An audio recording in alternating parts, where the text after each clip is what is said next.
Habits a Mindset Hunter. Chasseur d'habitudes et d'état d'esprit. Cazador de hábitos y mentalidad. Un état d'esprit innovant pour une vie épanouie. Une émission de et avec Melika Badreddine. Bonjour les amis et bienvenue. Merci de nous suivre dans ces 50 pays dans le monde. Merci pour vos likes, vos partages. Tout ça est extrêmement important pour faire vivre ce podcast, pour le partager et pour disséminer ces belles paroles, ces conseils. Bienvenue. Aujourd'hui, on a envie de parler d'un sujet sérieux, bah oui, parce que des fois, ça arrive.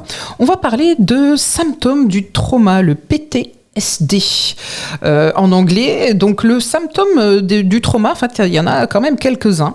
Si vous vous reconnaissez là-dedans, peut-être parlez-en autour de vous. Il y a des lignes mises à votre disposition gratuitement. Parlez-en à votre médecin traitant, parlez-en à votre famille, à vos amis. Allez voir un professionnel dûment formé et agréé pour vous accompagner au mieux, pour prendre soin de vous.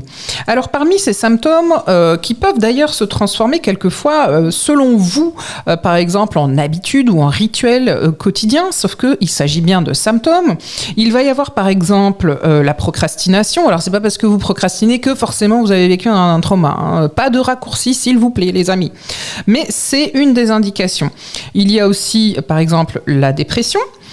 Se sentir complètement déconnecté, détaché des autres, avoir par exemple des flots, des vagues d'émotions très soudaines qui arrivent, des changements d'appétit, ne pas manger du tout ou manger beaucoup trop, voilà, avoir une mémoire qui va être par exemple assez atteinte, qui va être déséquilibrée, avoir des sentiments de honte, de culpabilité, de remords, avoir une hypervigilance par exemple quand vous marchez dans la rue ou chez vous, être comme on dit vraiment avoir des triggers, donc avoir des points où vous sentez que vous êtes actif, que d'un coup vous êtes énervé, avoir aussi des changements d'humeur qui vont être vraiment de l'ordre de la montagne russe, mais vraiment très très soudaines, hein. Avoir des troubles de concentration et de concentration et d'attention, par exemple, avoir des problèmes de sommeil, beaucoup trop dormir ou ne pas dormir du tout, être dans la confusion,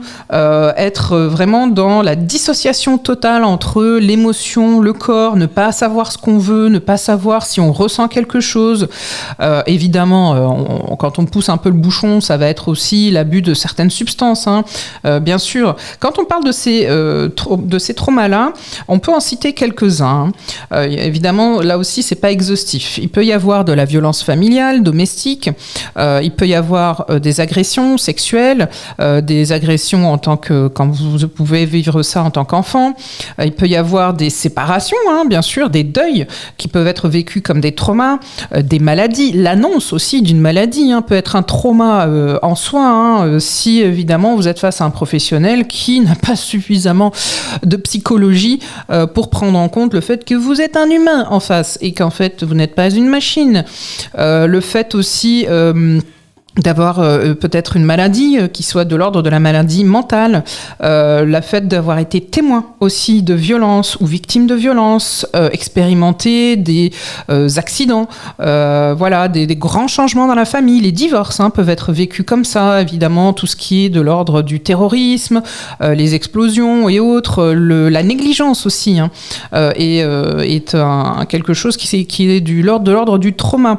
Le fait d'avoir été harcelé à l'école ou ailleurs, le fait d'avoir été déplacé, d'avoir été abandonné, le fait d'avoir été témoin aussi d'une grande souffrance d'une personne de notre famille ou qui nous est chère ou qu'on ne connaît pas d'ailleurs, hein, même dans la rue.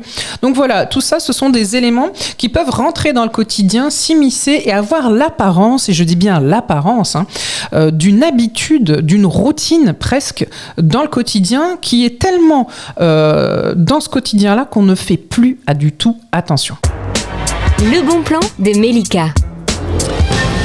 Alors, dans les bons plans, les amis, il y a beaucoup de choses à faire. Comme je vous ai dit aussi dès le début, en parler autour de vous, tirer la sonnette d'alarme, appeler des numéros anonymes où vous pouvez simplement parler avec quelqu'un qui est là pour ça. En parler, si vous êtes à l'école, à la psychologue scolaire, à la CPE, à un adulte de confiance, un professeur, un mentor, un formateur. Ça peut être un collègue, un ami, voilà, une personne qui soit digne d'écouter ce que vous allez dire. Évidemment, ensuite, il y a des méthodes. L'équithérapie, la psychothérapie, tout ce qui est EMDR, neurofeedback, thérapies qui sont somatiques. Et puis, il y a d'autres techniques, évidemment. Aller voir un art-thérapeute, voilà, écrire, danser, aller marcher dans la nature, se reconnecter. Et peut-être simplement vous rappeler que vous faites bien partie de quelque chose qui est bien plus grand que vous. Cette émission est maintenant terminée. Et comme dit Melika, fuck bullshit, love. Retrouvez l'ensemble des podcasts de Melika sur toutes les bonnes plateformes de streaming. Infos, actu, formation, coaching, ouvrages sur melikabadreddine.com.